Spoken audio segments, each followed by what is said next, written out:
کچھ ایسے بدقسمت لوگ بھی ہیں جو وہاں پر جاتے ہیں اپنے جادو اور ٹونے کے کام کرنے کے لیے۔ آئیں آپ کو کچھ مناظر دکھائیں حرم شریف کے اور مدینہ المنورہ کے، آپ اندازہ کیجئے کہ یہ لوگ ایسے بھی ہیں۔ ناظرین، یہ جو ویڈیو آپ کو دکھائی جا رہی ہے، اس میں غور کریں کہ ایک عورت اپنے ہاتھ میں سے لگ رہا ہے کہ جیسے سوئی دھاگے کا کوئی کام کر رہی ہے۔ جی نہیں ناظرین، یہ ایک عورت، اس کے ساتھ دوسری عورت ہے اور یہ تیسری عورت، یہ تینوں اکٹھی ہیں اور ایک مشن کے تحت آئی ہوئی ہیں۔ اگر آپ ان کے چہرے کو بھی دیکھیں گے تو حیران ہو جائیں گے۔ یہاں دیکھیے یہ کر کیا رہی ہے خانہ کعبہ کے غلاف کے ساتھ۔ جی ناظرین، خانہ کعبہ کا غلاف، اس کے یہ دھاگے نکال رہی ہے۔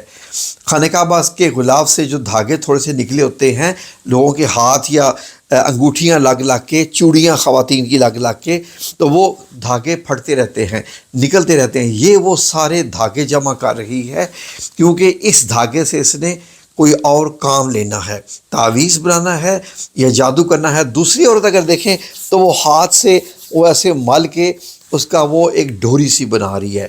اس سے یہ لگتا ہے کہ اس نے اس دھاگوں سے تعویذ، یعنی کہ کوئی منت مانی ہوتی ہے، کوئی ان لوگوں کو کہہ دیتا ہے کہ خانہ کعبہ کے غلاف کا اگر دھاگا لے گئے ہیں تو یہ کام ہو جائے گا۔ یہاں پر دیکھیے کہ ایک شخص اپنے بچے کو خانہ کعبہ کے غلاف کے ساتھ لگا رہا ہے، اس کو معلوم ہے کہ اس کا تقدس کیا ہے۔ اگر آپ یہ تیسرا بندہ دیکھیں، اسی ایک فوٹیج میں کیا کیا ویڈیوز نکل آئیں، تو وہ جناب خانہ کعبہ کو بھول چکا ہے، اپنا موبائل آن کر کے اپنی فیملی کو دکھا رہا ہے کہ دیکھو میں کہاں کھڑا ہوں، یہ دیکھ لو، یہ میں ہوں اور یہ میرے سامنے خانہ کعبہ ہے۔ تو ناظرین، کتنی حیرت کی بات ہے کہ اگر ہمیں وہاں پہنچ کر بھی موبائل یاد رکھے یا یہ یاد رکھے۔ تو ناظرین، یہ دیکھ لیجئے کہ یہ تینوں اسی کوشش میں لگی ہوئی ہیں اور وہ باتیں کر رہی ہیں کہ دھاگا کافی ہو گیا ہے کہ نہیں، اور وہ متواتر دیکھیں اس کے نظروں میں تقدس نہیں ہے، نہ وہ خانہ کعبہ کو چھونا چاہ رہی ہے۔ اب ایک اور بھی دیکھ لیجئے کہ لوگ تالے باندھتے ہیں اپنی خواہش کو پورا کرنے کے لیے، حتیٰ کہ فرانس میں وہاں بھی پالے جاتے ہیں، لیکن یہ کیا، خانہ کعبہ کے غلاف کی جو ہک بنی ہوئی ہے نیچے، اس کے ساتھ تالا بندھا ہوا ہے۔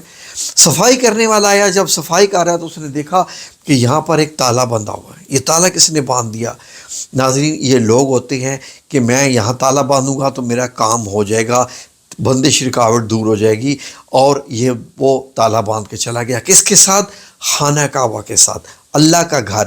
یہ وہ اللہ کا گھر ہے جس کو اللہ نے قرآن کریم میں خود ڈکلیئر کیا ہے کہ میرا گھر ہے، اس کی طواف کرو اور اس کو پاک صاف رکھو، اور یہاں پر عمرہ اور حج کرو، اور یہاں پر آ کر اپنے گناہوں کی معافی بھی مانگو۔ حضرت ابراہیم علیہ السلام سے یہ تعمیر کروایا، حضرت اسماعیل علیہ السلام، دونوں باپ بیٹا نے مل کے کیا، اور یہ کر رہے ہیں مسلمان، یعنی کہ یہاں پر تالے بھی لگا کے جا رہے ہیں اور وہ پھر دھاگے بھی نکال رہے ہیں۔ تو ناظرین، یہ جگہ ایسی ہے کہ یہاں پر اگر کوئی ایسا بنا جائے جس کے اندر جنات ہیں تو وہ کیسے ظاہر ہوتے ہیں، اگر کسی کے اندر شیطانی جن ہو۔ تو یہاں پر دیکھیے ایک خاتون جیسے ہی خانہ کعبہ کے قریب آئی تو اس کو کسی ایک چیز نے اتنا ڈرایا، اتنا زیادہ وہ ڈرایا، جو اس کو خالی دکھائی دے رہی ہے، کسی اور کو دکھائی نہیں دے رہی۔ وہ اپنے پاؤں کے ساتھ پیچھے ہوتی جا رہی ہے، اور یہاں سے اگر آپ غور کریں تو اتنا ڈر رہی ہے کہ جیسے اس کو وہ صرف چیز دکھائی دے رہی ہے، کسی دوسرے کو دکھائی نہیں دے رہی۔ دوسرا بندہ اس کے سر پہ ہاتھ رکھ کے دم کر رہا ہے اس کو، لیکن اس پہ دم اثر نہیں کر رہا، اور وہ چیخے جا رہی ہے۔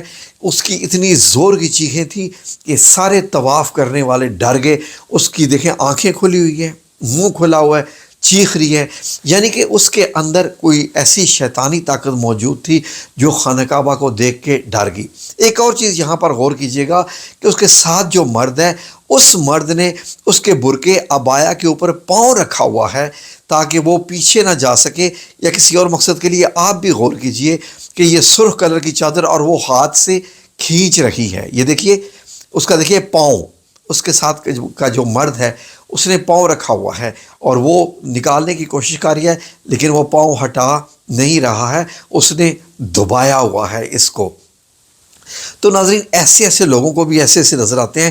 سیرت النبی میں ایک واقعہ ملتا ہے کہ ابو جہل کو ایک بہت بڑا یعنی کہ دکھائی دیا تھا، کوئی جانور دکھائی دیا تھا، جب اس نے رسول اللہ صلی اللہ علیہ وآلہ وسلم پر ہاتھ اٹھانے کی کوشش کی تو اللہ نے ایک جانور مسلط کر دیا تھا اس کے اوپر۔ تو اس کو بھی اس طریقے سے یہ عورت جو ہے، اس نے کوئی نہ کوئی یا تو جادو کیا ہوا ہے یا اس کے اندر کوئی جنات ہیں جس کی وجہ سے یہ کر رہی ہے۔ تو ناظرین، یہ ایسے بھی ہوتا ہے کیونکہ خانہ کعبہ عام جگہ نہیں ہے۔ اب دیکھیے ناظرین، ریاض الجنہ جہاں نبی کریم صلی اللہ علیہ وآلہ وسلم نے امامت فرمائی، یہ وہ آپ کو دکھائی دے رہا ہے مصلی النبی صلی اللہ علیہ وسلم، یہ محراب النبی صلی اللہ علیہ وسلم ہے۔ یہ عورت ہے اور سیکیورٹی والی عورت اس کو منع کر رہی ہے، لیکن وہ بار بار اچھل رہی ہے۔ اگر آپ غور کریں تو وہ اپنے وزن سے زیادہ اچھل رہی ہے، اتنا وہ اچھل نہیں سکتی اور اتنی جوان بھی نہیں ہے جتنی وہ ہوا میں اچھل رہی ہے۔ کیا یہ ایک نارمل بات ہے؟ نہیں ناظرین، یہ وہ لوگ ہوتے ہیں جن کے اندر چیزیں پائی جاتی ہیں، جو غیر مرئی چیزیں پائی جاتی ہیں، جنات پائے جاتے ہیں۔ جب یہ یہاں پر آ جاتے ہیں تو پھر یہ دیکھیں اس کے ساتھ چھلانگ تو آپ دیکھیے، اتنی اونچی چھلانگ، کیا یہ معمولی بات ہے؟ تو ناظرین، یہ آپ نے دیکھا، ایک اور بھی دیکھ لیجئے، یہ عورت جو ہے وہ ڈانس کر رہی ہے، حبشی عورت ہے، یہ کسی مطلب افریقہ وغیرہ سے آئی ہوئی ہے، اور اس کا ڈانس دیکھ لیجئے یہاں پر آ کر۔ ناظرین، تقدس والی جگہ کا تقدس ہوتا ہے، یہاں پر سر جھکانا ہے، ہاتھوں کو باندھنا ہے، سجدے کرنا ہے، رکوع کرنا ہے۔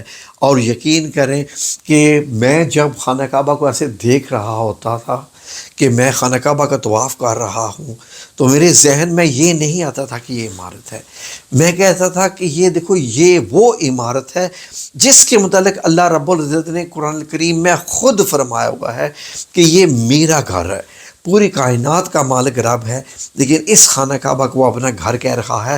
تو کیا اس خانہ کعبہ کی بڑی معمولی بات ہے کہ وہاں پر آپ جائیں اور وہاں پر جو ہے وہ اس طرح کی حرکتیں کریں؟ تو ناظرین، مسلمان ہونے کے ناطے اتنا ذہن میں رکھ لیجئے کہ ان دونوں جگہوں سے محبت رکھنا بھی آپ کے لیے جو ہے وہ ثواب کا باعث ہے، ایمان کا حصہ ہے۔